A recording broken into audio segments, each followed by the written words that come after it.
Managing Violence Podcast, episode 65, with Shaun O'Gorman, as we talk law enforcement, PTSD, and living a strong life.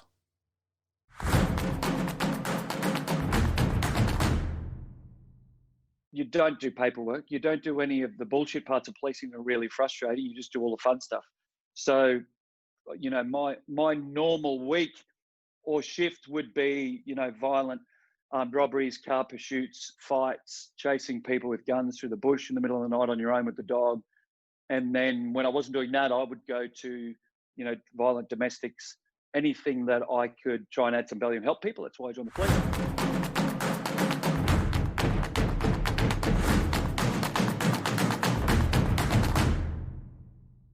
Hello, ladies and gentlemen. Welcome back to the Managing Violence Podcast, episode 65. Today is a very important episode, and I like to think that all our shows are important. Some of them are more fun or lighthearted or more novel in their material. This episode, I think, may be one of the more important ones we've addressed, or one of the more important topics we've addressed. We are dealing today with the subject of post-traumatic stress disorder, PTSD, and in particular in the context of law enforcement. Now, my guest today is Shaun O'Gorman. He was a career police officer, becoming a police officer at the young age of 19 here in the Queensland Police Service in Australia. His father was a legend of Australian policing, is very well known locally, and we talk a little bit about the influence that had on his decision to join the police and his reality of growing up with a prolific police officer as a father. But we also talk about Shaun's career in specialist units, having a very unnatural existence of traveling from one high-end stress situation to another, and his eventual breakdown with PTSD, spending a prolonged period of time contemplating suicide, where he actually references spending a number of days alternating between putting his Glock pistol in his mouth and wondering whether he will pull the trigger or not, to now the work that he does with his Strong Life project, which is a podcast, as well as Shaun's speaking and coaching company, where he helps veterans, police officers, and people from all walks of life better manage their stress, manage trauma, get over past events, and really live, as his name would say, their strongest possible life. Shaun is an incredible human being. He's full of energy. He's full of passion. That really comes through in this interview. I will apologize up front. We did have some audio issues. Our connection was a little bit patchy in places, and I will flag that because I want you guys to see what is behind the connection. Don't just tune out because you hear a couple of little gaps in sound. I've tried to fix it up as much as I possibly can. And look, I did hesitate. I was like, well, do we re-record? Do we try and do this? Do I do another episode with Shaun in the future? But I think there was so much value and so much meat on the bone here in what Shaun had to say and with his story and the advice that he gives that I felt like I had to release this because I just don't know what impact it might have. It might be a life-saving podcast. I really don't know, but I don't want to take the chance that this could be what someone needs to hear and they don't hear it just because I'm being picky about the audio. So I'd please accept my humble apologies for any issues that we may have had there, thanks to technical glitches. The other thing I do want to point out is that there is no Patreon bonus content for this particular episode, and the reason for that is purely because I wanted to make everything freely available. The full 1 hour and 20 minutes of this interview are freely available for the express purpose that anyone who needs to hear it, that wants to share it, that needs to pass it on to somebody that needs to hear it, or their spouse or their loved ones or anyone else that may benefit from getting insight into the mindset of someone who deals with critical incidents on an ongoing basis, and what they deal with when it comes to managing post-traumatic stress and their recovery and what's possible on the other side. I don't know what impact this podcast may have, but I do want to make sure that every part of it, every second of it, is freely available for anyone who needs to hear it. So no paywalls for this particular episode. So that's about it. Without further ado, here is the one and only creator of the Strong Life Project, Mr. Shaun O'Gorman.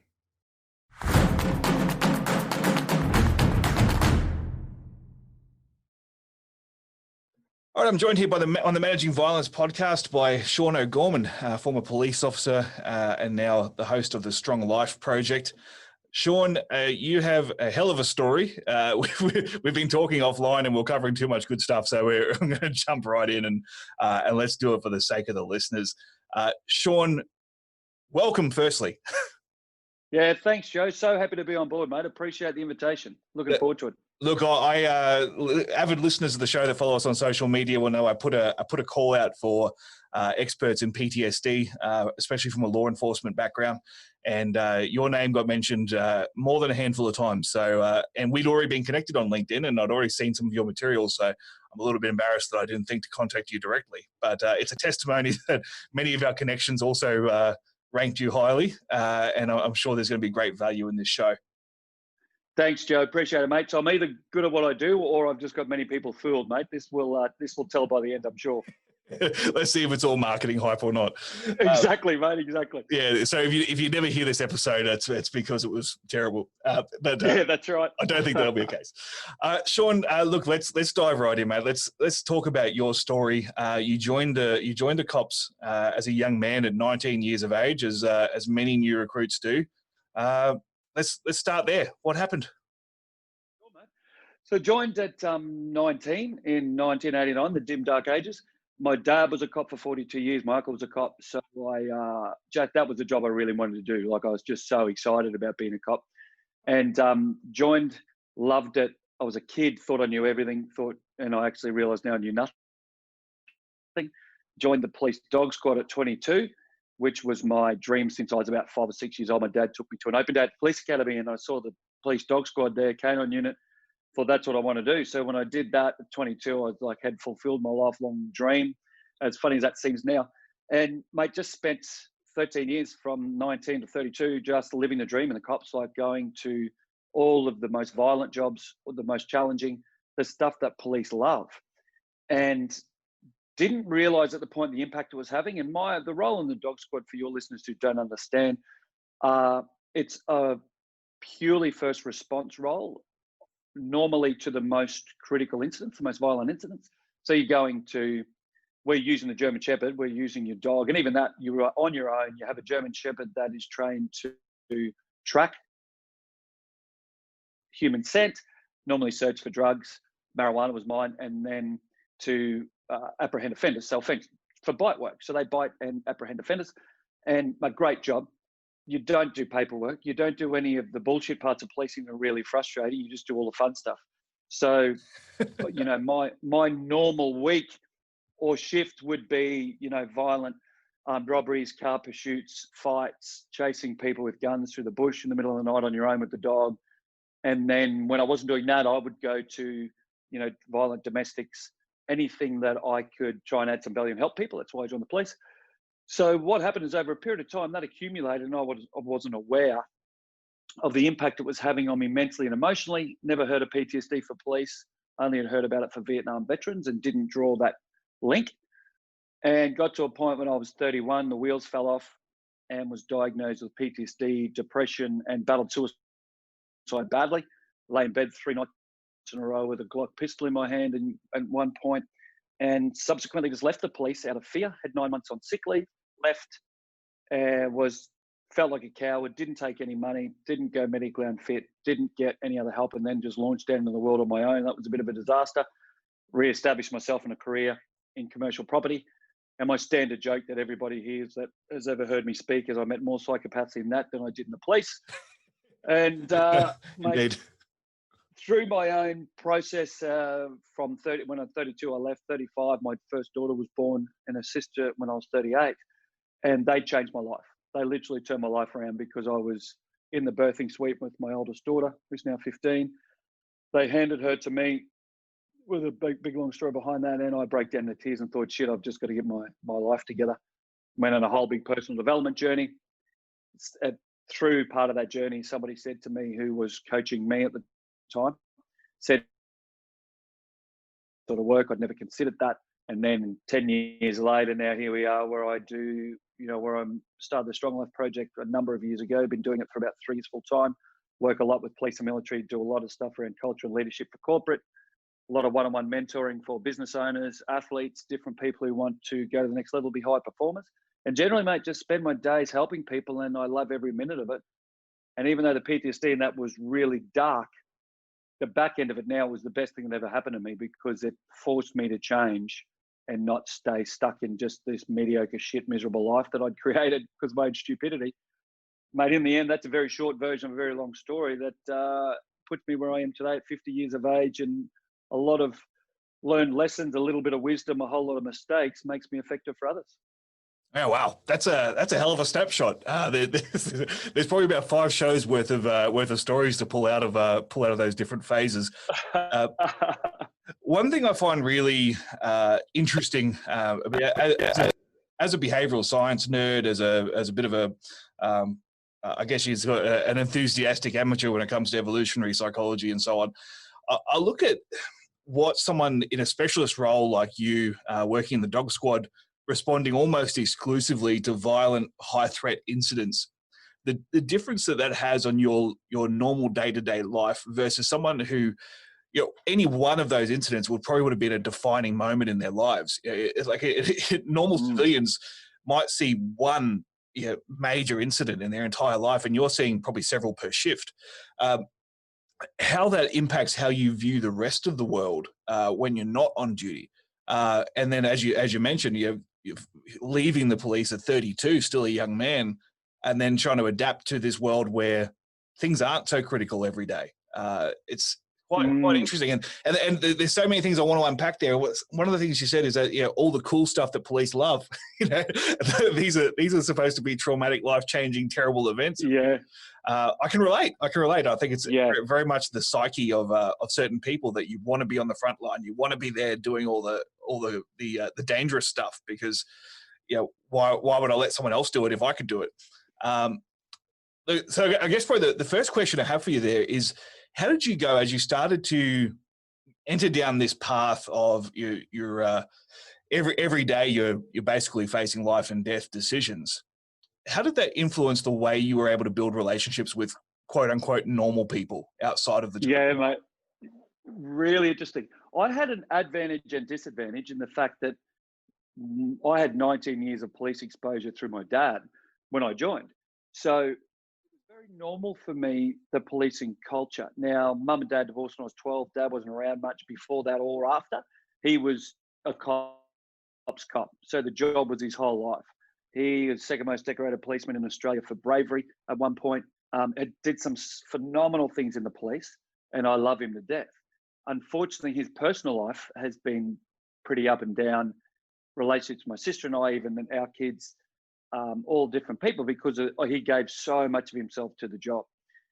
Now, what I realised, and I worshipped Dad, he was my hero, literally, and he was on the news and things often, and that was back in the day, and that was a massive deal, right? There was no YouTube, no anything. So someone's on TV, they must be really pretty special. And what I understood coming into my policing career, I was already fairly cynical off the back of Dad. I already thought there was, quite a number of pretty bad people in the world, and I really wanted to stand between them and the decent members of society. What cops call a thin blue line, and as cliched as it sounds, that's what I wanted to do. What I struggled with the most fairly early was how exactly what you're saying. When you're dealing with really high and critical violent incidents, and at 21, 22, 19, I didn't have a clue of the impact of those. And it was just my job, and I loved it. I equate it to being like a professional sports person. That was my sport. Policing and the dog squad was my sport. Now, not every cop's like that. I have an obsessive personality.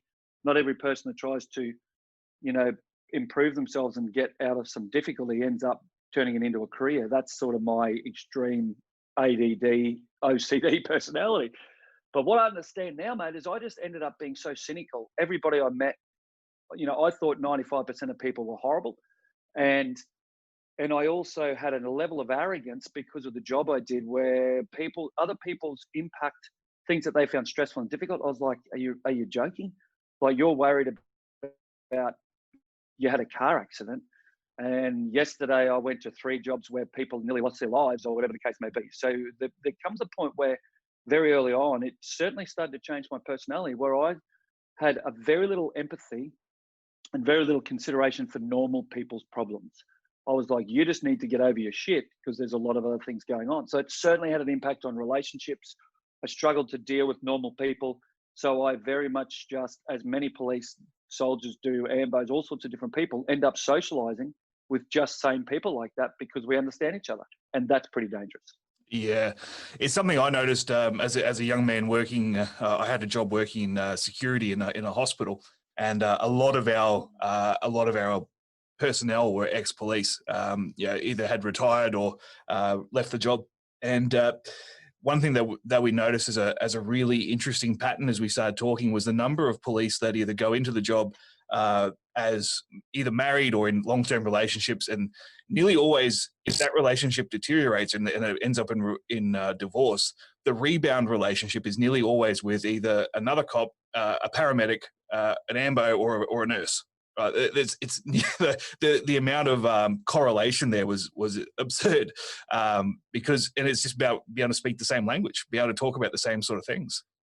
Mate, absolutely. I went out with a couple of nurses fairly early in my career, and it was amazing that was the connection. And so many cops marry nurses or cops, or as you say, it's you're sort of fishing from the pond of people who have some concept of what you do, and that is equally a dangerous thing, I think, because you end up in one of my relationships was really good. One of them was pretty high conflict because you end up in a scenario where the everyday drama is normal. So I went out with a woman who was a emergency nurse at the Royal Brisbane, and I would be often there for different jobs, see her and her friends there, and just catch up with her at 3 o'clock in the morning when I was quiet and she'd be quiet, and we'd be standing out the front having a gasper, having a cigarette, and just talking about it. She'd go, oh yeah, just had this guy come in, had his arm amputated, or this woman came in, she's in a coma, got bashed in a DV, or I'd go to a job and then the victim of that job would end up, she'd be looking after them. And it just ends up being so normal, like, oh, honey, how was your day? Yeah, good, saw 4 dead bodies.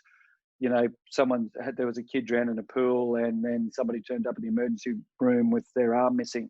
Oh yeah, cool. What are we having for dinner? It becomes so normal. And that again, then normalizes the violence. And as a result, has you unaware of the impact. And then, so you don't deal with it because you just go, well, it's not even a conscious choice. And there's a lack of self-awareness, I believe, for you to actually go, shit, I should really be dealing with this, because everybody around you is someone in that sort of line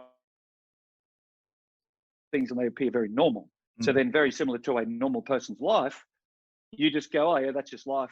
So you don't look at it and deal with it. Hence you end up in there, such a high rate of police, mental and emotional injury, suicide, same thing with emergency doctors, nurses, ambos, paramedics, all of those people. I think fireys are pretty good. They spend most of their time asleep, so they're okay. But most people I'm surprised it's taken us 10 minutes to get in a shot at firefighters. It's Yeah, exactly. It's one of my favorite things to do more recently. I love giving the fireys a touch up because I think it's funny. But yeah, and same. And obviously I'm joking because fire is exactly the same thing. And in a lot of ways, I think their jobs are more impactful because there are such periods of downtime where you've got to think about the shit that you've been through. And then there's times of extremely high action, which just come out of nowhere, again, is very impactful. Yeah, and you can't predict when there's going to be a fire. Yeah, at least if you're on shift for a Friday night, there's probably going to be some stuff happening. All right, if you can sort of mentally prepare, but when it can come out of the blue, it's a different level of preparation. And as you said, the downtime does give pause. You mentioned something about the attraction between, I guess the altered reality or the intensified reality. And I once had a psychologist mention to me that broken people are attracted to broken people because it makes them feel normal. By the end of the day, they're still both broken. Yeah, mate.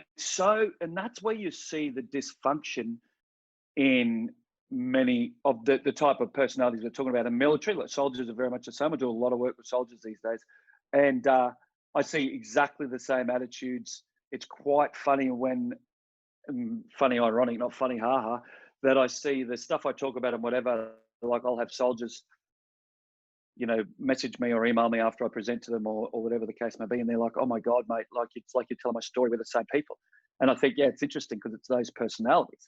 And it is absolutely the case. You end up in a world where that's normal. Now, these days, and as you said, and I would never consider this, but these days, my partner, Rachel, is an amazing woman who's an elite athlete, went to Com Games for gymnastics. She does a lot of stuff. She's a physio by trade, but does a lot of high performance work around anxiety and and performance under pressure, works with, the University of Tennessee with their Olympic swim team, NBA teams like NRL teams. She's done some pretty amazing stuff. Just an awesome human being. Her and I, our lives now are focused on positivity, emotional awareness, self-development, our conversations about, oh man, I worked with this client today, it was amazing. This is what happened. This is the concept that came out of it. Oh geez, and we explore that. So it's so interesting when you say that, because I've never considered that, Joe, to go, now I'm in a relationship that is so focused on positivity.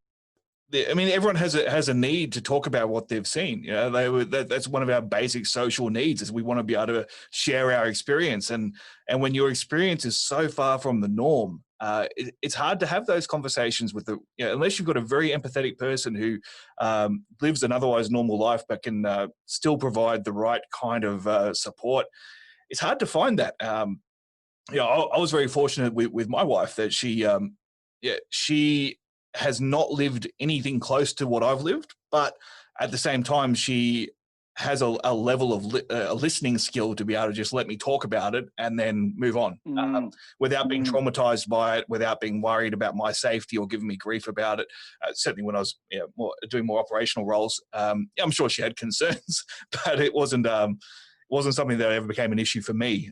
Whereas I think that's sometimes the downside of those relationships is where, the danger you're in stresses me out, and then that causes issues. But I think now, as you say, I mean, you're still having the same dynamic, but it's much more positive.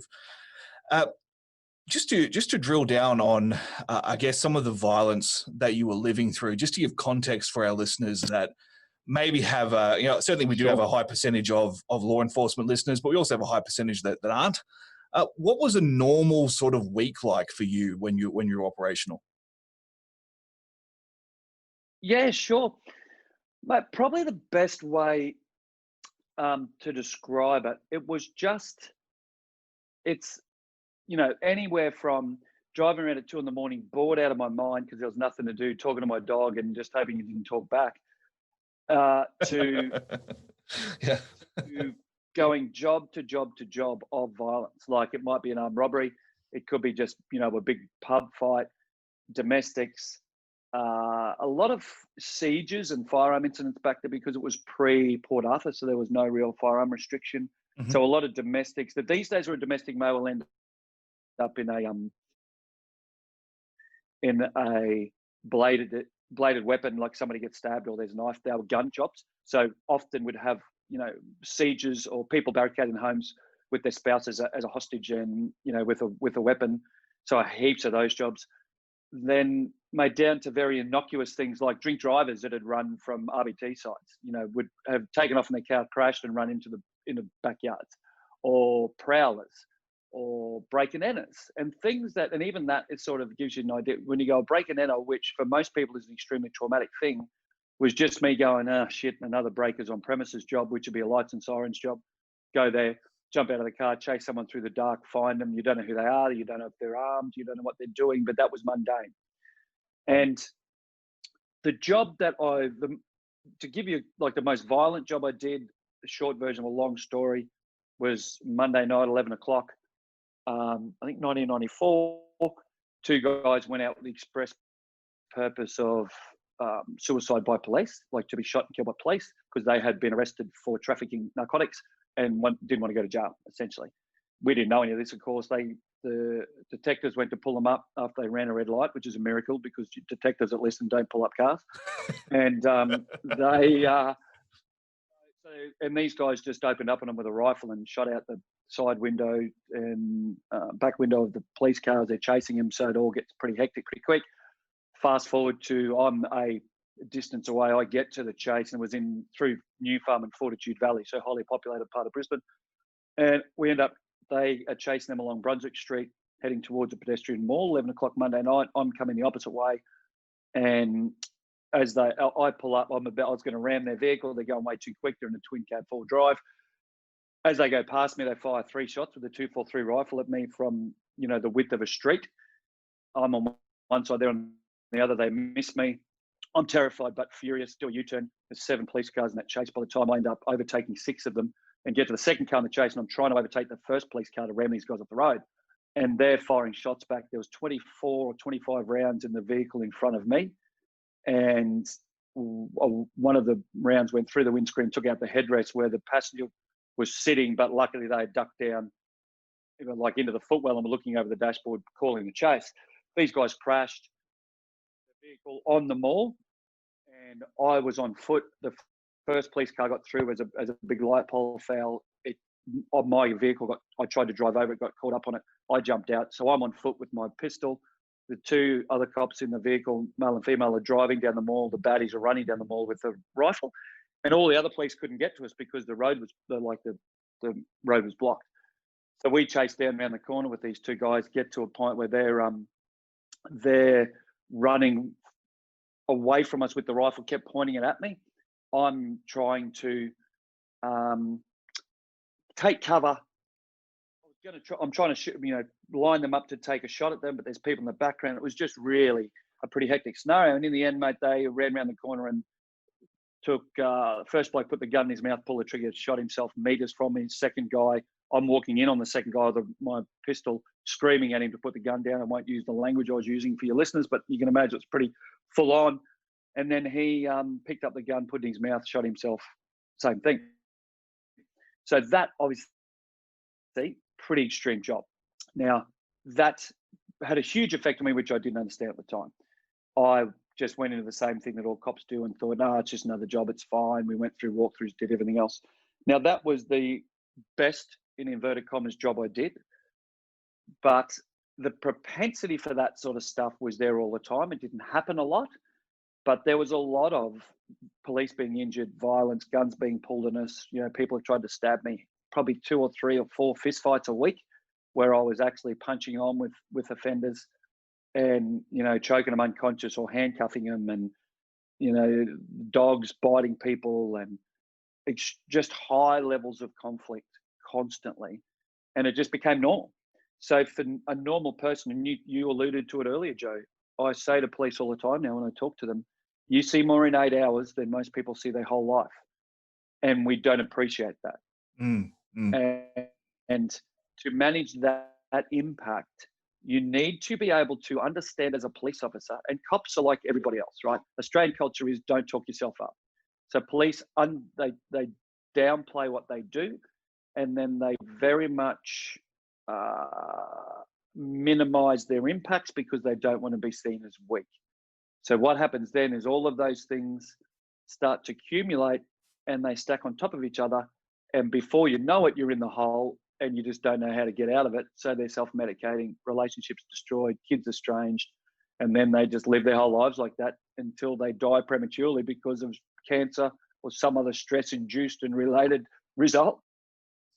Yeah, and look, I think there's so many pieces of that the regular public just doesn't understand. I mean, our view of law enforcement is either informed by Hollywood, or if you're lucky, blue heelers. At least they show some human sides of policing. But you're either informed by what the media shows you, or you're informed by the one traffic cop with no friends who pulled you over and ticketed you for going 5Ks over the speed limit, right? So it's a very distorted view of what life is actually like, unless you've been very closely connected, either been in the job yourself, or you know a lot of police, or you related or married to one. It can be very hard to appreciate that, and I think that can then result in a feeling of alienation. Would you agree? The police are alienated by the rest of the public who don't get it? Definitely. And people don't do it deliberately, right? So people go one of two ways. In my, very broadly, obviously there's a lot more than two, but one of two ways people react to police in a social situation. So you would go to a party, people would either, oh, you're a cop, oh, is that right? And it's either, I got a ticket the other day, I didn't do anything wrong, I didn't even roll through the stop sign, I don't know why cops, blah, blah, blah, blah. And cops are like, I don't give a fuck about your ticket, actually. So I have no interest in talking to you about it. The other option is police go, oh, wow, you're a cop. Man, that must be exciting. Tell what sort of stuff do you do? And then it ends up being almost a gore porn type of conversation. Now, I was so willing to get involved in the war story part because it made me feel special. Mm. So, I'd go to parties and people go, I'd tell me, oh yeah, it's not a big deal. It's just every day is, gunfights and violence. It's just how we roll. Just like a very moronic, arrogant young bloke. Now, the part that's really difficult, people only interact with police officers in conflict, either in traffic situations, and absolutely, and traffic cops, I got a lot of mates are traffic cops, and that is a horrible job because Absolutely. every day you are spending 8 or 10 hours a day arguing with people. Mm. So, I've got very, very few traffic tickets in my life, and that's more good luck than good management. But I would get pulled up. I remember the one ticket I did get after I was out of the cops, I got pulled up, and the cops there, man, and his attitude was rotten. Mm. And I remember thinking, isn't that interesting? Because every person he comes to, he's prepared for an argument because everyone argues with him. Yeah. So he is driving around his whole day waiting to fight with people. Mm. And also the added danger of doesn't know what he's walking up to in the car. There's been plenty of traffic police killed because they've been shot. There was a guy in Tamworth only probably 4 or 5 years ago who got shot, and his name escapes me, which is terrible. But he got shot.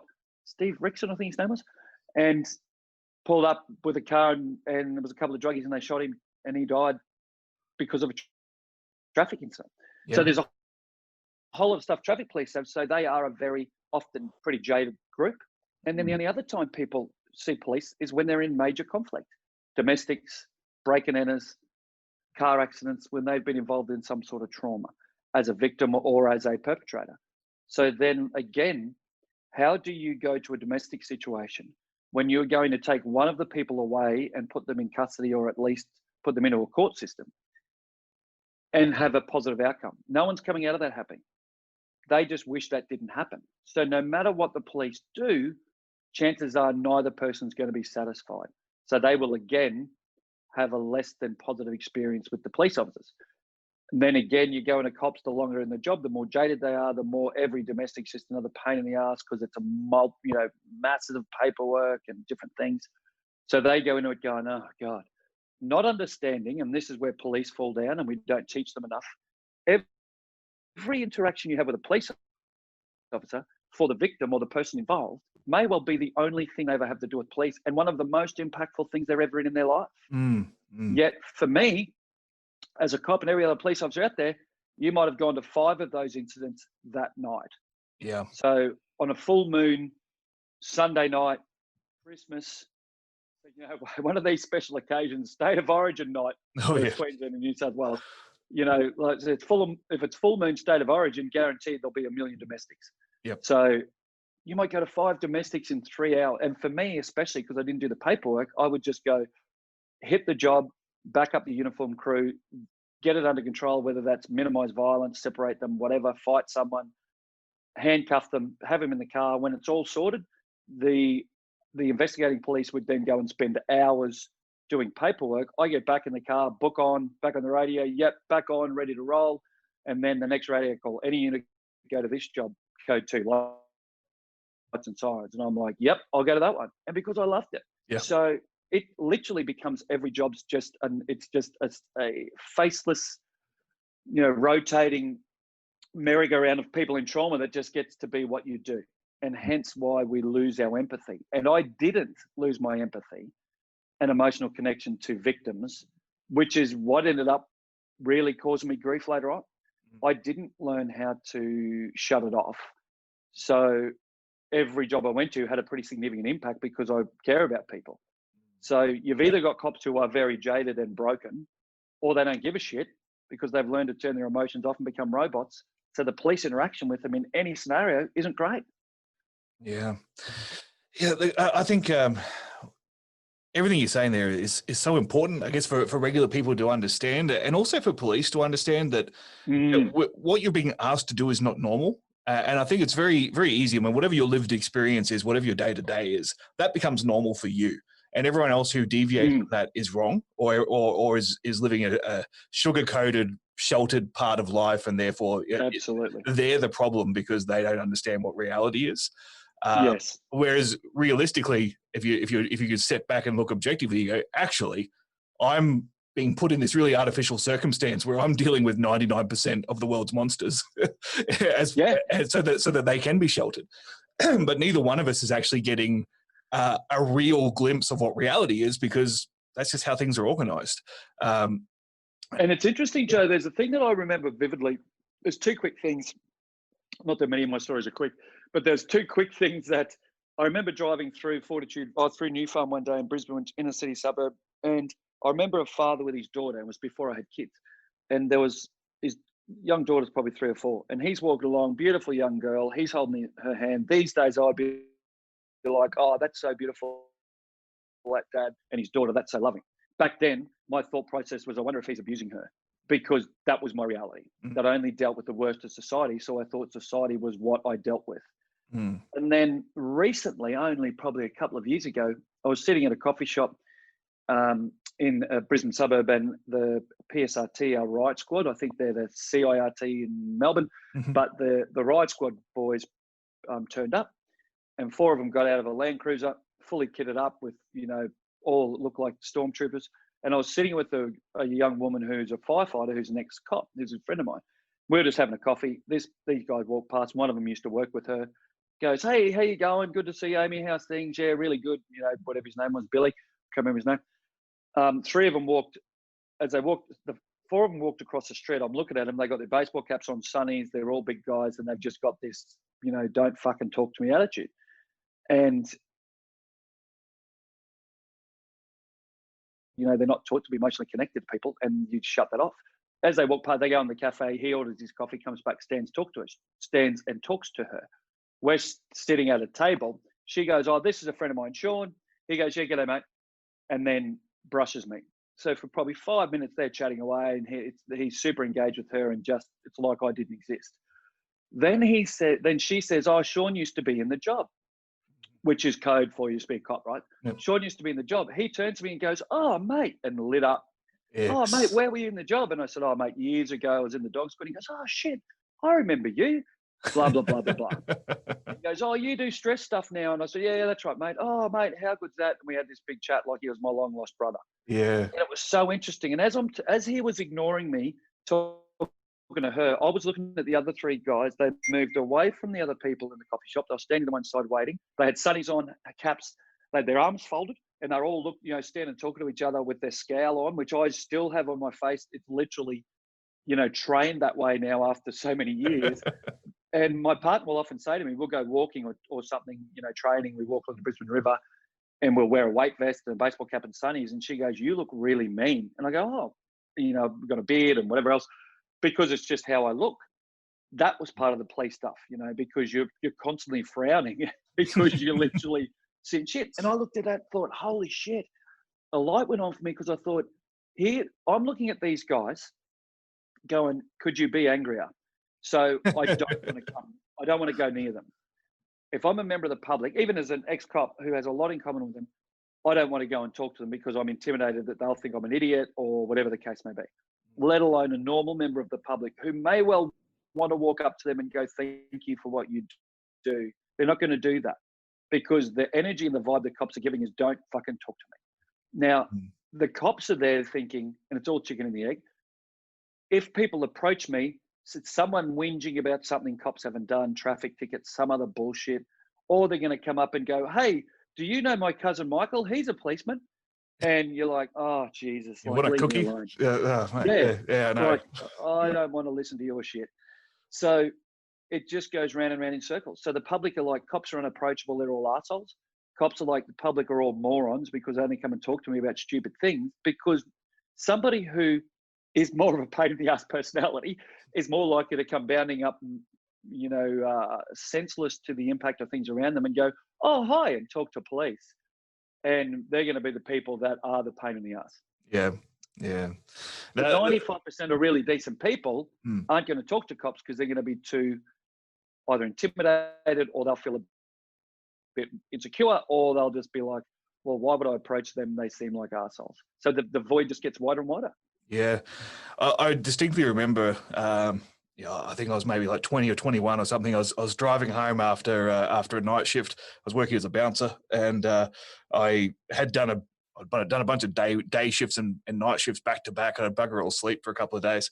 And I was driving home to Redcliffe, and I got pulled over just before the old Hornybrook Bridge or the Houghton Highway. Oh, yeah. Yeah. Not well. Yeah, I got pulled over as I was coming off the Deagon deviation, and I thought, oh no, what have I done? This is like, I don't know, 3:30 in the morning, 4 o'clock in the morning, something like that. And the senior connie that pulled me over came and wanted to breathalyze me, and I blew 0.0 as I'd just been working. And he said to me, "You've been swerving all over the road. I've been following you for a while." I said, "Have I?" And he said, when did you last sleep? and I had to stop and think about it. And I said, yeah, I'm probably pretty tired. I'm on my way home from work. And he gave me a pretty stern warning to get, he said, how far have you got to go? And I had like 5 minutes left to drive. And he said, get straight home, get some sleep. Don't ever drive when you're this tired again.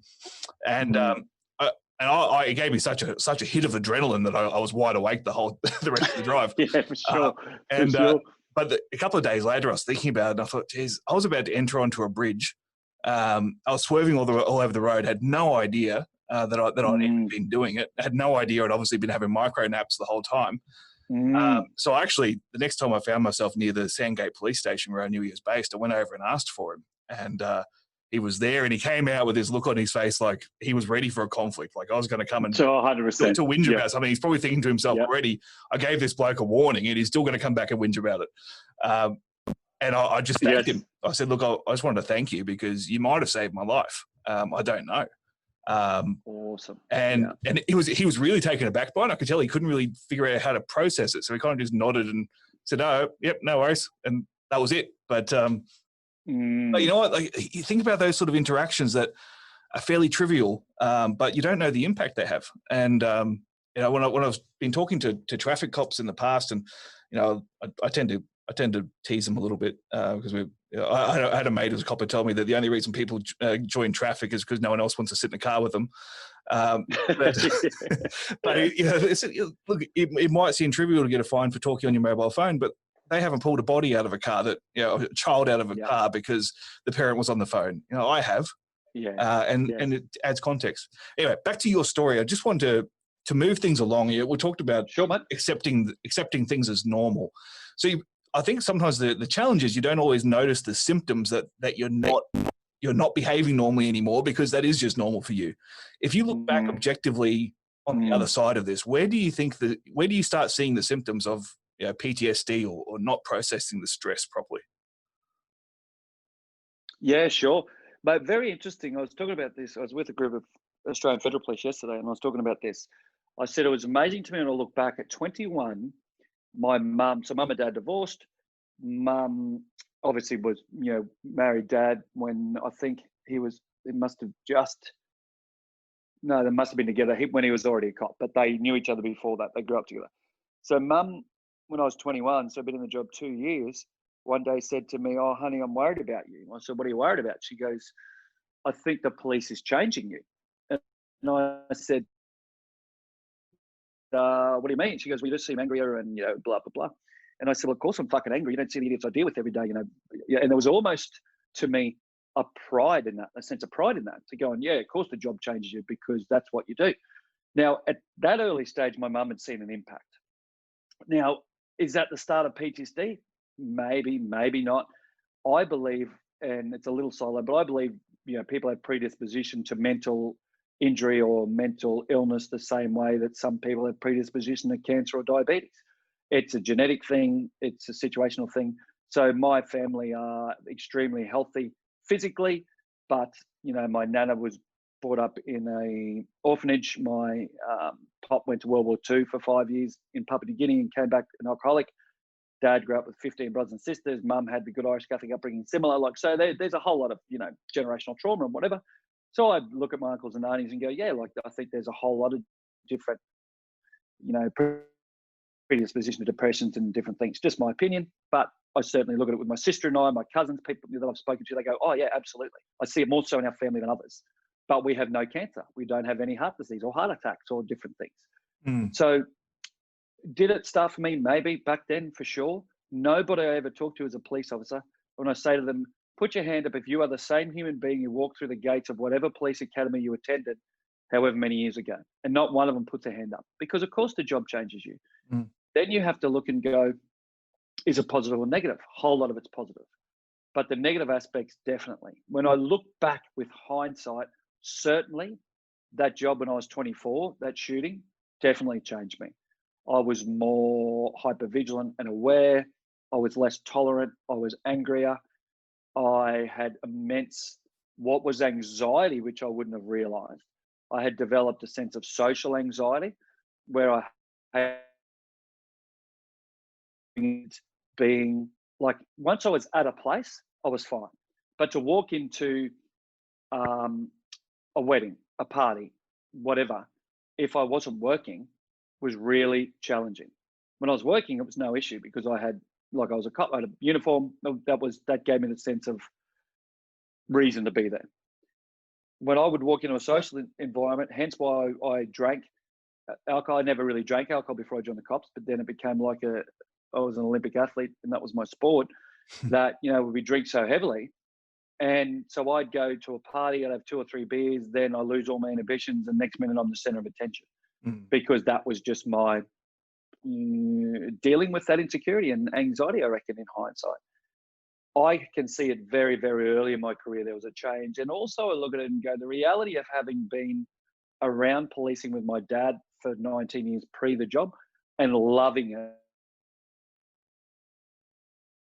there was probably also an impact of all that stuff, like stories I heard him and his mates talk about different things that, probably had already started to fill that bucket that we all carry, where stress and everything goes into through our lives. Cops don't get a bigger one, nor do ambos, nor do any other soldiers, emergency services, nurses, doctors. So it fills up quicker. So I think very early on, Joe, in my career, there were signs. It was conflict in relationships. It was certainly dreams and nightmares and those sort of things that would happen. But I didn't talk to anyone about it because I thought I was broken and weird, and I just ignored it and hoped it would go away. Mm-hmm. There's something I'd like to mention to you as a theory that was put to me actually by one of the OS trainers at the Victoria Police Academy many years ago, and it stuck with me. And I've mentioned to a few people just to get their thoughts. But his theory on PTSD in policing and in first responder roles was that it was less about what happens to you and more about how you respond to that and how you process that response. And the example he used is young recruits, especially who perhaps don't have a lot of life experience. They grow up with this expectation of kind of like a hero mentality that they're going to join the police, they're going to be an action star, or they're going to be the one that runs into the burning building and saves the child and the cat. They're going to be the savior of the day. And as soon as they come across a situation where they don't perform the way they've always expected they will, whether it be because of fear or because of just purely logistics and the safety of, there's just no way of doing this safely and they can't do it. It's almost like that event is more traumatic because it destroys their identity more than anything that happened to them. Do you have any thoughts on that theory? 100%. Couldn't agree with them. I certainly went into the job, and again, because of my dad and my uncle cops, I think I went into it with this expectation that not only was it going to be the great job, it was certainly my identity. And I thought it would cure all of the other normal fears, doubts, insecurities, whatever that I'd had pre that. Because I figured I'd join the job, I'd be surrounded by, in what I thought would be high performing, really spectacular police, because that was my assessment of my old man.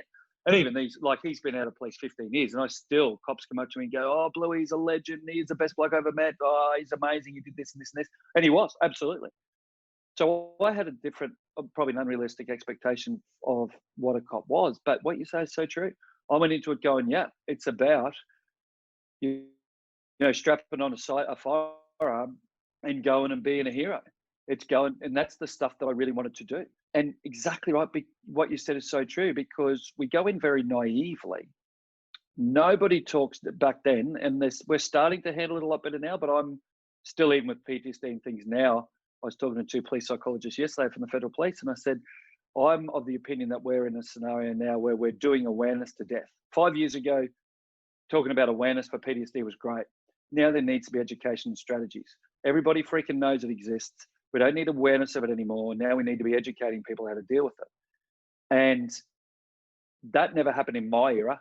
It certainly didn't happen in my dad's era.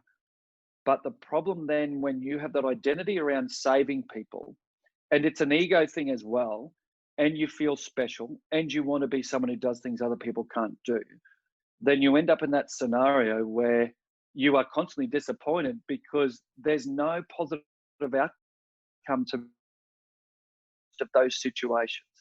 So let's say the burning building, right?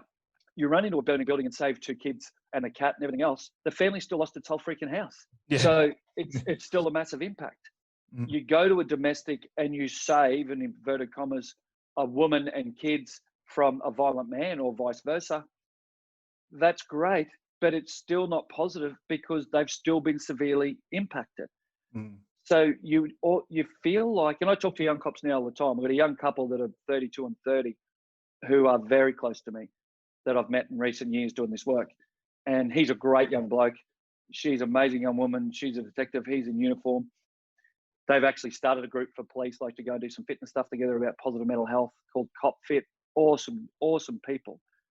And I talk to them and they both, it's the disillusionment of just feeling like it's Groundhog Day and they're not making an impact that affects them the most. Mm. And also the negativity of other police. And that's a really challenging thing because you go from coming in, bright-eyed, starry-eyed, full of adrenaline and full of, go, let's go and change the world. And then you're getting trained by people who've been in the job for 20 years, 15 years, 10 years, who are jaded and are very cynical, and they kick the enthusiasm out of you as quick as they can. And it's that whole thing, then you just become what you're the sum total of the 5 people you spend the most time with. Mm. So that hero mentality, that let's go out and change the world, gets knocked out of young police very early because they're being trained by people they respect and they look up to, and they're like, oh yeah, see how long that lasts. And It's not a nasty thing, it's just a reality. And so the damage, and that's, for me, I'd waited my whole life to join the cops. Other people go, oh, I wouldn't mind being a cop, and they join 6 months later. So it's all different, but it's never what you expect it will be, because it's not the movies. And the fun stuff, I find myself, even now, if I'm watching a cop movie or something like that, I'll be like, oh, that'd be so much fun. And then I go, yeah, that happens 0.03% of the time. So it's the 99.7% of shit that you're like, oh my God, shoot me. This is fucking too hard. Yeah, that's what policing is. Long periods of boredom, shitloads of paperwork, a whole lot of scrutiny on social media these days, and negativity, brief windows of excitement where you get to do things. And in the back of your mind as a police officer these days is, I better be careful or otherwise I'm going to be in the shit. Yeah. And it's really challenging. Absolutely. It's something I actually would like to, I'll bring up with you at the tail end of the conversation, but sure. There's definitely something that needs exploration. Actually, just recently on LinkedIn, a couple of days ago, I saw a post. I'm not connected with the lady. I wish I was, but she was an embedded psychologist with 2nd Commando Regiment, Australian Commando Regiment in Afghanistan. And obviously, Aussies might know that there's some ongoing controversy and accusations being levied around. Not going to comment one way or another about that. Obviously, it's pending investigation. But one of the things that I found really interesting, she felt like, as a psychologist personally, and as a core of psychologists, that they failed those soldiers because one thing stood out. And there's several things. There's obviously a 2 a.m. rant from someone who couldn't sleep, which I feel for her because I've done enough of those. Sure. She said, we failed them. We did the psychological testing before their first deployment, but no one tests them before the 2nd deployment, the 3rd deployment, the 4th deployment, the 12th deployment. Yep. No one, there's no continual testing after they've been at war. We test them to see whether society has screwed them up. But we don't test them again and again and again to make sure that what they've seen on the battlefield hasn't screwed them up. And then we expect them to still, we're still expecting these 22, 24-year-old kids to make these critical decisions that we're then going to spend 15 years or 20 years later pulling apart.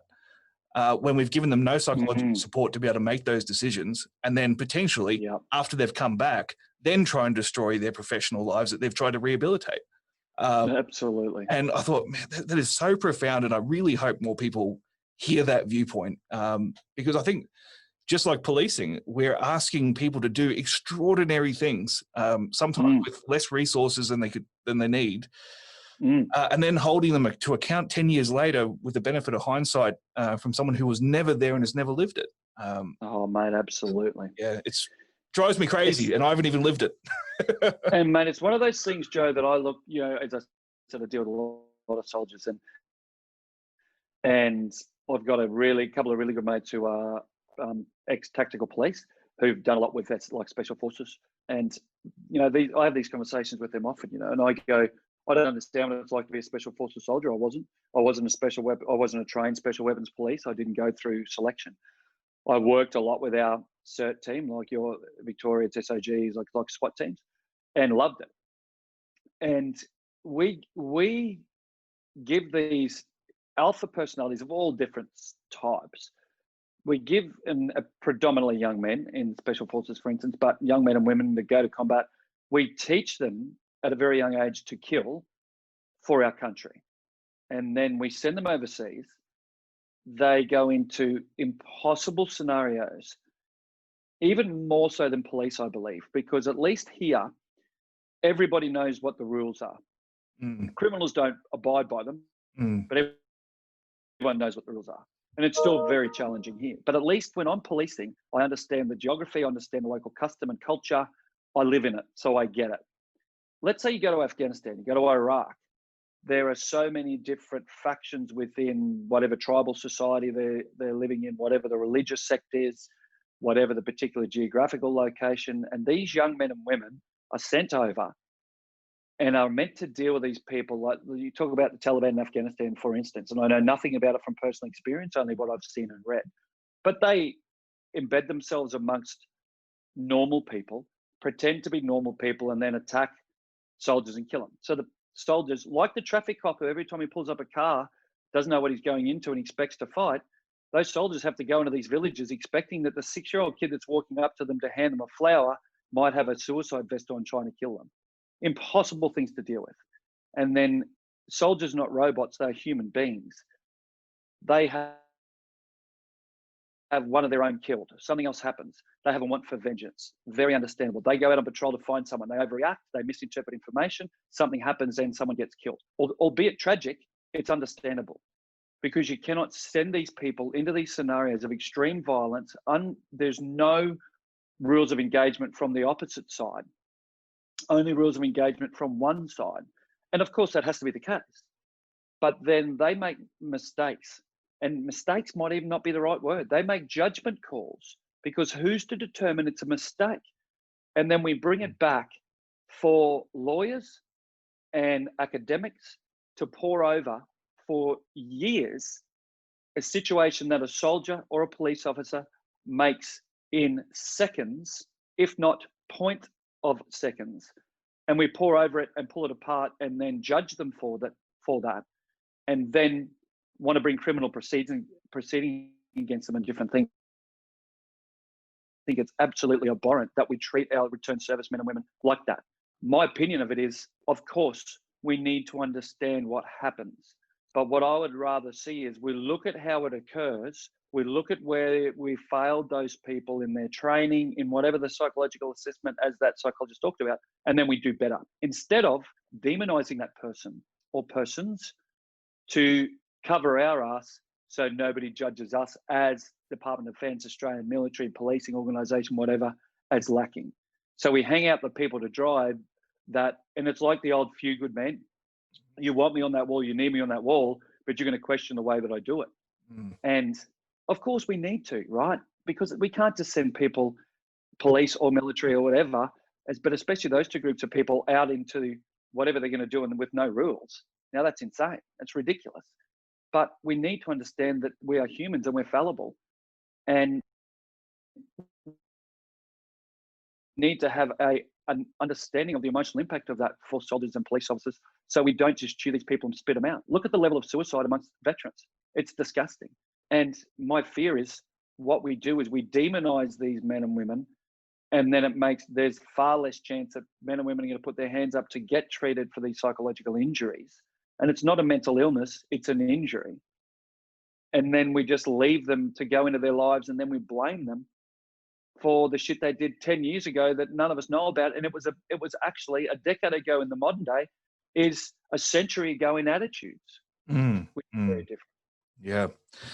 All right, let's get to, I think, a very important topic. I mean, I think nearly everything that's been said it deserves to be explored even further. But let's get to, I think, probably one of the most important aspects. The end of your policing career, and I guess the period that followed that, and then let's explore that first. Let's talk about what happened at the end and that darker period, and how that looked for you. Sure, mate. The very, very short version, which will still probably take a few minutes, my last job in the police was an attempted murder job. A guy stabbed another guy 14 times. I didn't want to go to it. I would normally go to jobs on my days off. I'd drive from one side of Brisbane to the other to go to a violent incident. They called me to go to it. I tried to get out of it. Ended up going there. Long story short, caught the guy. I put him in the back of a police car. He kicked the windows out. Him and I ended up in a really violent fight. He had his handcuffs in front of him. They got him through his feet. He's trying to bash me with the metal hand and their big hinged cuffs. I end up, hitting him several times in the face, and we end up rolling around the glass, and I choke him unconscious. We both ended up with injuries, nothing serious. He didn't go to hospital, neither did I. Had a cut eye and a split lip and different things. I ended up driving a policewoman back to get a drunk's van. She was scared of me. The best way to put it. She looked at me as we were driving down the driveway. It was a rural type property just south of Brisbane. And I said, "Are you all right?" She looked at me with a tear running down her face and said, "I thought you were going to kill him."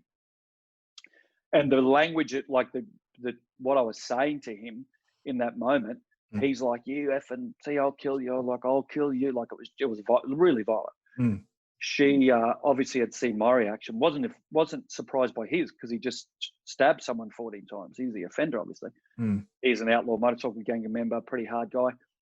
But for me as a police officer, that violence and the willingness for me to match his level of violence and anger obviously scared her. Rightly so. She's a very junior young policewoman. I presume I wouldn't know who she was if I fell over her today. Dropped her off. She ran out of the car, wouldn't talk to me for the rest of that drive home. I go home, go to sleep. 2 hours later, 4:30 in the morning, so I wake up crying, shaking, having what essentially a mental breakdown. Very long story short, go to a doctor. It was a Saturday morning, get a certificate to not go to work because all my mates were drinking that day at the races, all cops, canine handlers, the cert guys. I went to the races. The doctor said to me, "I think you've got glandular fever." I was like, "Yep, I think you're right," because I thought that looked better on my certificate than diarrhea or something ridiculous.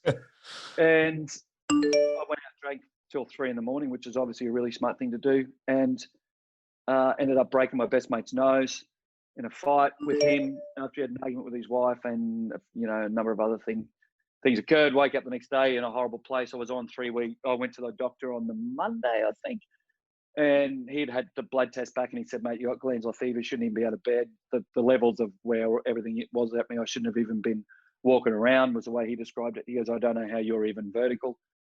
And 3 weeks off on sick leave for glandular fever, and that my life just unraveled. I realized I'd known for a good, probably 12 months. I realized I was struggling with things, but I didn't know how to change it, didn't know why.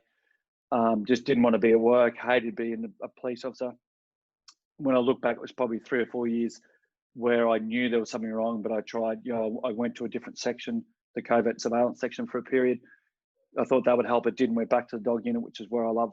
And mate, then left 9 months of sick leave, psychs, different things. Did an independent medical examination with the work cover insurance psychiatrist. Nobody explained to me what that was. I didn't know anyone who'd been through the process.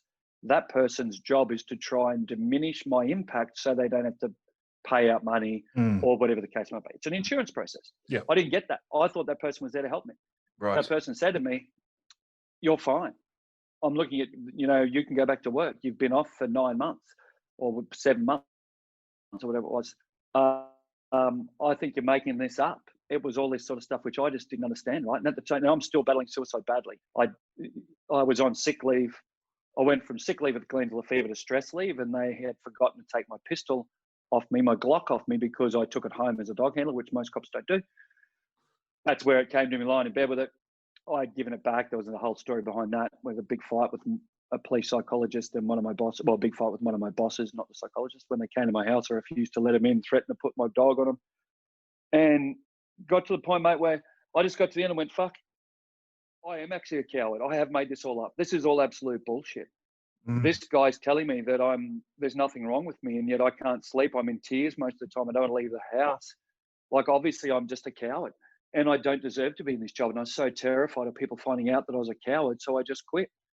I didn't. Most cops go what's called medically unfit, where you retire medically, you're given a pension or you're given a lump sum, and they're going, well, there's not really ongoing treatment for police, but there's ongoing treatment for military in that respect. I did nothing like that. Launched straight out into a new career, got a foot in the door with a guy to do shopping centre management, did that. That's how I got into commercial property, and was so broken and drank heavily. So that was about 31, 32.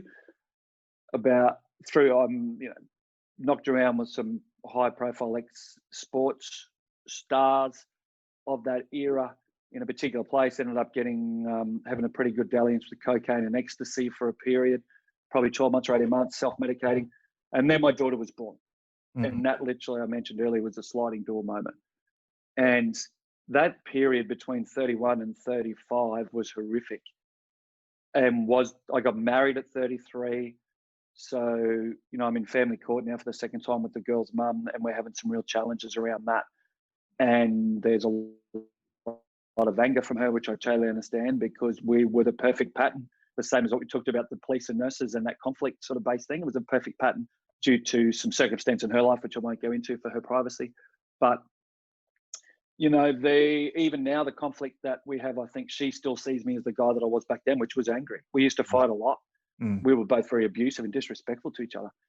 And she still sees me as that guy, unfortunately. And the identity loss was horrific. That was the thing that drove me to nearly kill myself, because I just felt like such a useless coward. I was like, I'd gone from a job where I felt I had an impact to, working in a normal corporate job, going, what? Like, people are talking to me about budgets and business meetings, and I'm looking at them like, what the fuck? How do you think this is important? Now, there's people out there trying to murder people, and they're abusing children sexually, and you idiots are worried about shit. Like, I was just like so frustrated at the ignorance of people to what was going on out in the world. And because I saw it as so much more than it really was, statistically, because of that, everyone you see is an offender, so you think everyone's an offender. So it took me years to get past that, mate. And what happened, I went and did shortly after my daughter was born, my uncle and auntie, who are very close to me, he's very much like a father figure. He's only 15 years older than me, great guy, two beautiful people, said to me, hey, listen, we really see you struggling. And it was actually at my dad's retirement function from the police. I was drinking pretty heavily. They pulled me to one side and said, look, we're really worried about you. They've been integral in my life as a teenager when mum and dad split up. You should go and do this thing. My auntie, who I've got 15 uncles and aunties, one who's an ex-Catholic nun, runs a retreat on the Gold Coast about healing life's hurts, is what it's called, Bethel Retreat. It's amazing. I went and did this silent retreat for 7 days, hated it, thought they were the biggest bunch of losers that I've ever encountered. It was all full of alcoholics and drug addicts and people that were victims of abuse and violence. And I'm like, what am I doing here? These people are broken and victims. I'm not. Hated it, did it. It was great. Then I went and did landmark education, is another personal development thing from the States. That's very woo-woo and out there and weird. I hated that as well. But my boss at the time said, oh, you went and did this other thing. Because I told everyone I did a management retreat, because I wasn't going to tell them. It was just trying to fix my shit. Yeah. He goes, that wasn't a management retreat, was it? I go, yeah. He goes, no, it wasn't. And he was a bit younger than me, this guy. And he goes, I know what it was. He goes, I see a big difference in you. I'm like, oh, and he goes, you should do this thing that he'd been through. So I went and did that, because I was like, he's my boss. I can't not do it. That kicked me on to other things, mate. I worked with all sorts of people, which we can go into if you want to. And that's what I did, was turn myself around. The pain in my life, the difficulty, the challenge. And I could see me repeating the history of my dad who was on his third marriage then, which he's still in. A lot of challenging interpersonal relationships. Loved the job, but that was the most important thing in his life for him, because that's where he was most comfortable. And I thought, holy shit, him and I are the same. I'm going to end up with a relationship with my kids like I have with him, where I love him, but we're not that close. We don't spend that much time together. We don't have that much in common. And I just didn't want that for my daughters. And knowing the impact that it had on me as a kid and growing up, I just didn't want to repeat that history. And that motivated me to change it. And it took years, mate. Like, took 10, 12, it's 15 years post my daughter's birth. And I would say I'm still doing things. Mm. And I will always, because it makes me a better man. And there is certainly, if I'm really honest, there's a part of me that's fearful if I stop working on myself that I'll go backwards. Mm. So I just don't do it. Mm. But that impact, mate, was immense at that time. That loss of identity, the loss of the brotherhood, loss of purpose. And I didn't know that it was a normal response. Mm. And that's why I do what I do now, because I try to tell my story so other people go, oh, holy shit, I'm going through that. That's normal. And if that idiot can get through it, then I can, because I'm certainly a lot smarter than him, because it's not hard to pick that up when you talk to me. All right. I think probably to cap things off as a final question from me, and I think probably a good way to lead into what you're doing now.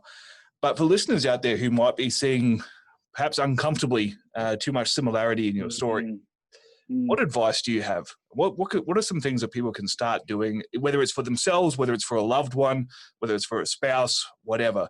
If they're starting to see some of these things, what can they do to start righting the ship? Yeah, Joe, awesome question. I'm sitting here at the moment, and I've just got my computer open, and obviously we've turned the video off to it, so our buffering works okay.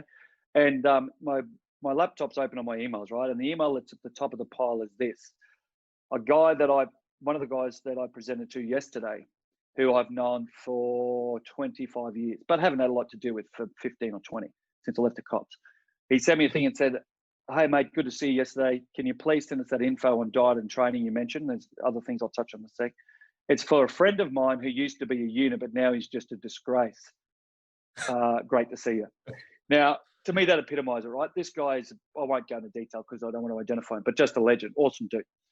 When I was talking yesterday and I was going through this story, I say the 5 things that are the most important for anybody, cops, military, anyone, any person in society. If you want to be happier and you want to live a better life, it's not about PTSD, depression, any of that. If you want to be happier and live a better life and be more productive, contributing member of your family, workplace, community, etc., 5 simple things: sleep, nutrition, training, meditation, and what I call mental rehab. Very simple, very simple.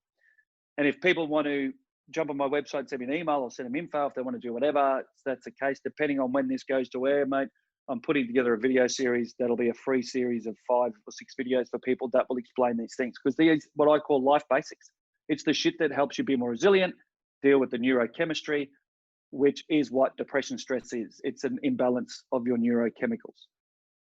The thing that I understand now is simple things like getting enough sleep, eating clean food, like paleo type food without too many preservatives or sugar or anything else, giving up alcohol or minimizing alcohol input, exercise and training, which is so important for our physiology and for our just how you feel, because of how efficient your body is at then processing negative chemicals like stress and cortisol and different things, adrenaline, and cortisol, dealing with stress. Meditation is just huge. It helps you retrain your brain. So meditation isn't about keeping your mind blank. It's about constantly, when it wanders off, bringing it back on point. So you train that muscle. So what that means is when your mind runs down a path of catastrophizing, which is looking at the worst possible scenario in anything you're involved in, you've got the mental strength to pull it back and go, it's not that bad. Oh, I can deal with that. What's the opportunity in this challenge? I've seen my daughters for an hour and a half in the last 22 weeks. And they're 15 and 12. They're the most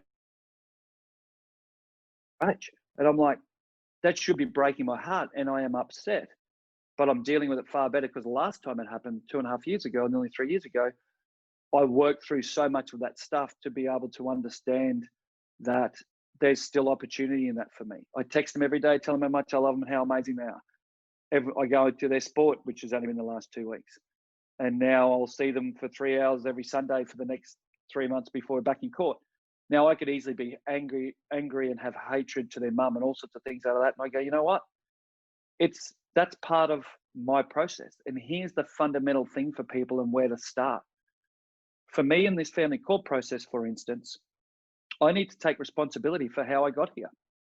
And I got here because I decided to marry somebody, how many years, 17 years ago. Now, I was a different person. We had a lot of conflict. If I knew what I knew now, would I marry that person? I probably would because of my daughters, obviously, right? But I would also approach it very differently. If it's the PTSD and police stuff, mate, I look at that and go, I got control of that because I look back and went, I chose to be a police officer. Nobody forced me. I say to cops and I say to soldiers all the time, you need to take the fucking responsibility for where you are. You chose to do the job you do. This isn't Syria. Nobody came into your home in the middle of the night and took you at gunpoint and forced you to fight. This isn't an African nation where young men are forced to be child soldiers. We all chose to do these jobs. It is our responsibility to then deal with the impact. It is a probable consequence of joining the police or joining the military that you could get injured. Everybody knows that. There's not a soldier or a police officer alive who joined the police and went, oh, hey, what? It's dangerous. That's not surprising. The fact that it's a psychological injury that you may be dealing with and not a physical one is just bad luck, because that is exactly what, it's the same injury as it was physical. It just happens to be mental. Now, when you take responsibility, Joe, for it, and you acknowledge the fact that it was as of your choice, when you take responsibility, i.e. you go, it's my fault I'm in this place because I put myself on this road, then it gives you control and gives you some power to change it. If it's something that has just happened to you and you feel like you are a victim of these circumstances, a victim is normally a powerless person. So if we talk about victims of sexual abuse, victims of domestic violence, victims of crime, that label is applied to people who had no opportunity to change the trajectory or the impact of the incident they were in at the time, is my very broad definition. Cops aren't victims. Soldiers aren't victims. Ambos, fireys, nurses, none of these people are victims. They are certainly, unfortunately, people who have been severely impacted by certain things, definitely. No doubt for a lot of them, the institutions probably didn't do everything they could, absolutely. But nobody's going to come and knock on Shaun O'Gorman's door and say, please, please, please let me help you. It's only going to be if you have the balls to get out of your own way, stop being a coward, and go out and put your hand up for help. Are you going to get any change in your life? Simple. If you look at your life and you hate where you are, do something about it. And there's two simple things, Joe, that I tell people all the time. The reason you don't do a thing you know you need to do is fear. And the answer to getting over that fear and changing your life is work. It is that simple. You are scared of what people will think if you get help, and you may well not be prepared to do the work because it's uncomfortable and it sucks and you're not going to enjoy it. Because if it was easy, mate, everybody would be extremely happy, and depression wouldn't be the biggest impact medically. Not starvation, not cancer, not anything. The biggest impact financially and medically on our species is depression. So it shows you how easily people stay stuck in it and won't do the work. Simple. Mate, I cannot overstate how important I think this conversation has been. I'm so happy that we've been able to provide a platform for it on the podcast. I'm sure you're going to have people that will reach out to you for more information or to book you to speak for them or their organisation. Where can people go to find out more or to engage with you? Yeah, sure, mate. Thanks, Joe. Look, I do a daily podcast, and for me, the thing I love to really highlight, because police and military is I'm passionate about, and I love helping them. But I also do resilience and stress management for anyone, small business, corporates, whoever. because this stuff isn't just the purview of police and soldiers. It's everybody, or emergency responders. Everybody deals with stress. Everybody deals with a lack of resilience. Everybody deals with difficulty. So people can find me on thatstronglifeproject.com. They can find me on any social media platform under That Strong Life Project. And I do a daily podcast. I've had 16 and 20 episodes so far, I think, as of today, which is about 10 or 12 minutes a day that just have different topics of things that I rant about. And, stuff that I see happen around me or things I talk to my clients about or whatever happens. And I get told by people all the time that has a huge impact. I'm not saying that because I'm not that arrogant. I have so many people from literally around the world send me messages at different times saying because of that. It's described as brutal, as very honest, and as a gloves-off approach, but what we need to hear. Many people say that. So if you are somebody who hasn't enjoyed this conversation, and you won't be still here if you haven't, then don't go to the podcast because you might like it. So it's the Strong Life Project podcast on anywhere you get your podcasts. And I'm so happy to talk to anyone. If they send me a message on social media, do whatever. So happy to help, mate. That's what my whole life's about these days. I work with people via Zoom and Skype all around the world. So don't let anything get in your way. If you're making an excuse to go, I'm not going to reach out to this guy, then that's because you're not willing to get moving. And my big thing is this: if you don't reach out to me, no drama, but reach out to someone. Find someone you resonate with and get some help. It might just be your friend. It might be where there's so many social media groups, there's so many things happening these days. You've got a thing you're probably listening to this on called your mobile phone. You have more computing power on that and more access to information than Ronald Reagan had in the mid-'80s when he was the most powerful man in the world as the president of the United States. There's no excuse. There is so much information out there that people can find. It's up to them whether they want to get it. Very, very simple thing. Appreciate being on here, mate. It's been amazing. I really support and honor the work you're doing, Joe, because getting information out to people, doing stuff, managing violence, like the podcast's all about, so important. Thank you very much, Shaun. It's been tremendous. I've thoroughly enjoyed being able to get a free speaking engagement out of you. No problems at all, mate. I hope it leads to many more for you. And I want to thank you again on behalf of the listeners and on my own personal behalf as well. We wish you all the best and hope we get to do it again in the future. Thanks so much, Joe. Appreciate it, brother. Awesome. Wow. What a story. Guys, again, I just want to apologize. The audio quality wasn't great. I did hesitate a little bit about whether we put it up, whether we try to re-record it, but I think the material that was there, the information that Shaun shared, it was just so important and I think so profound, not only for those who work in law enforcement, but for anyone who might be dealing with issues relating to PTSD and trauma. I think there's just so much value in everything that Shaun shared that I had to get it out there, and that's why I've made the entire episode freely available, because if it helps someone, then I want it out there and I want people to be able to benefit from it. I highly encourage you to look up Shaun. The Strong Life Project is his podcast as well as his business. If you're interested in booking him, you can find all those details at the Strong Life Project. Thank you once again to Shaun O'Gorman. I hope this has been interesting and I hope it helps somebody out there. Until next week, I'll talk to you next time.